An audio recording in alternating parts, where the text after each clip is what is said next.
ની બજાર વિશેની માહિતી તમને આ વિડીયોમાં આપી છે। 22મી જૂન 2026 સોમવારનો દિવસ। મિત્રો, પહેલા બજાર વિશે કહી દઉં, પછી રૂખ વિશે માહિતી આપીશ।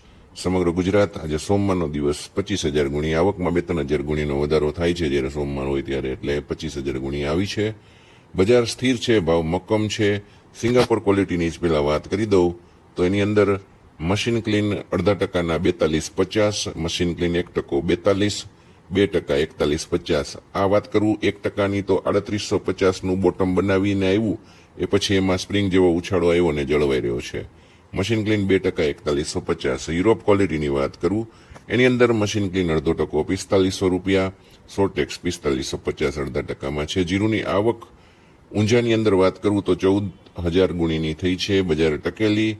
સુપર અને બેસ્ટ માલ 3900 થી 4100માં વેચાણો। મધ્યમ માલની વાત કરું તો 350 થી લઈ અને 3900 સુધી, અને હલકા માલ 3500-3700માં વેચાય છે। બજાર ટકેલી, કોઈ ફેરફાર આજે નથી।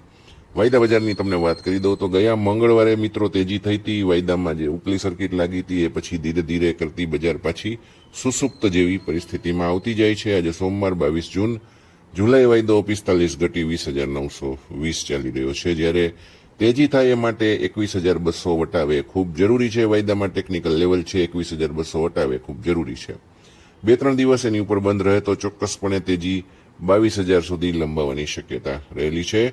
ઘટાડા તરફનું જો વિચારીએ તો બહુ ઘટાડો શક્ય નથી, કારણ કે હવે ચોમાસા અંગે ચિંતા ઊભી થઈ છે। ચોમાસાની ચિંતા દૂર થાય તો તેજીને થોડો ઘણો એ અવરોધ કરી શકે છે। આ બાબત ખાસ ધ્યાનમાં રાખવાની છે।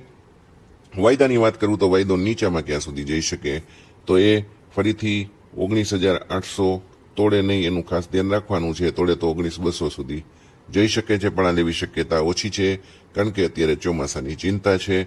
બીજી તરફ હોર્મુઝ ચાલુ બંધ થયા કરે છે, એટલે એના કારણે અનિશ્ચિતતા છે। એક વખત ખુલી જાય બધું તો નિકાસના કામકાજો થશે એ ગણતરી અત્યારે બજાર સિંગાપુર 1%માં 4200 આજુબાજુ સ્થિર થાય છે। 41 તૂટે નહીં ત્યાં સુધી બહુ ચિંતા નથી કરવાની। હાલ પૂરતી બજાર મક્કમ જ રહેશે।